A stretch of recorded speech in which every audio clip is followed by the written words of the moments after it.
আজ একটা স্পেশাল দিন, তাই স্পেশাল দিন স্পেশালভাবেই শুরু করব। ঝটপট রেডি হয়ে যাব, কেন বলো তো? কারণ আজকে ডান্সের এক্সাম আছে। তোমাদেরকে বলেছিলাম আমি ডান্সের এক্সামের কিছু ছোট ছোট মুহূর্ত তোমাদের জন্য তুলে ধরবো। আর আজকে তাই এই ভিডিওটা তোমাদের জন্য। রেডি হয়ে গেছি আর রেডি হয়ে চলে এসেছি সোজা ঘুঁচুর কাছে, কারণ ঘুঁচুর সঙ্গে একটু না গল্প করে গেলে ঘুঁচু আবার এলে আমাকে অনেক বকাবকি করবে। তাই একটু ঘুঁচুর সঙ্গে খেলা করে যাচ্ছি। যাওয়ার পথে একটু খাবার জিনিসের দোকানে যাব, সেখান থেকে বাচ্চাদের জন্য খাবার নেব একটু। তারপরে চলে যাব সোজা স্কুলে, যেখানে এক্সাম হচ্ছে। চলো তাহলে তোমাদেরকে কিছু কিছু মুহূর্তগুলো আমি শেয়ার করছি, আর তোমরা সবাই দেখো কেমন লাগছে আর কেমন লাগলো ভিডিওটা অবশ্যই কমেন্ট করে জানাতে ভুলো না। দেখা হচ্ছে সোজা স্কুলে। চলো তাহলে ঝটপট বেরিয়ে পড়া যাক। আর ঘুঁচুকে তো নিয়ে যাওয়া যাবে না, সেই জন্য ঘুঁচুকে ঘুঁচুর মতো খেলা করতে ছেড়ে দিই আর ওর পান্ডির কাছে রেখে দিই। চলো তাহলে যাওয়া যাক।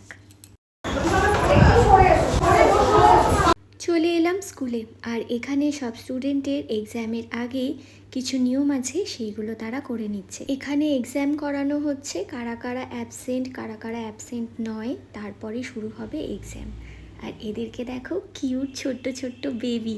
ওরা ড্রেস পরে সেজেছে, ওদেরকে খুব কিউট লাগছে না দেখতে? ওরা আমাকে কালকে বলছে যে আমরা যাব এক্সাম দিতে, আমরা রানীর মতো সেজে যাব। আমি বলছি আচ্ছা ঠিক আছে, তোরা রানীর মতো সেজে যাস। সেই জন্য আজকে সবাই রানীর মতো সেজে চলে এসেছে। এটা একটা ব্যাচ, আগেরটাও একটা ব্যাচ। এদেরকেও মিষ্টি লাগছে দেখতে, আর ড্রেসগুলো দারুণ লাগছে। এখানে একটু ফটো তোলা হচ্ছে। এক্সামের পরে আর সময় হবে না, তাই এক্সামের শুরুতেই কিছু ছবি তুলে নেওয়া হচ্ছে। আর এটা এক্সামের রুম, এখানেই এক্সামটা ওরা দিচ্ছে। এক্সাম স্টার্ট হয়ে গেছে। তবে জানো তো, কালকে যে এত এরা সেজে গুজে ছিল, আমি ভাবছিলাম গরমে এরা কী করবে, কিন্তু এত ঠান্ডা ঠান্ডা ওয়েদার হয়ে গেছিলো, ওদের আর গরমে কষ্ট হয়নি। কালকে তো আমাদের এখানে প্রচুর ঝড় বৃষ্টি হয়েছিল, সেই সময় পরীক্ষাটা হচ্ছিল। আর আমরা তো প্রথমে বুঝতেই পারিনি, আমরা তো স্কুলের ভেতরে ছিলাম। তারপরে হঠাৎ দেখি চারিদিক পুরো অন্ধকার হয়ে সন্ধেবেলার মতো হয়ে গেছে। আমি জানলা দিয়ে দেখছি এক্সাম নিতে নিতে, দেখি যে হ্যাঁ, পুরো বাইরে অন্ধকার, আর কি জোরে জোরে বজ্রাঘাত পড়ছে, হাওয়া দিচ্ছে। ঝটপট রুমের দরজা জানলা সব বন্ধ করে দেওয়া হয়েছে। সব গার্জেনদের ভেতরে বসতে বলা হয়েছিল, যেন না ওই দুর্যোগে কেউ বাইরে থাকে।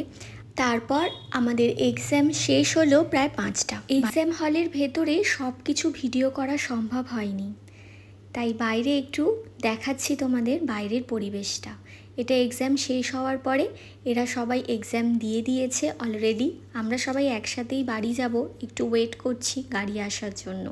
আর দেখো চারিদিকে এখানে পুরো জলে থই থই করছিল, এখন একটু জলটা নেমেছে অল্প, কিন্তু বেরোনোর মুখে জল আছে।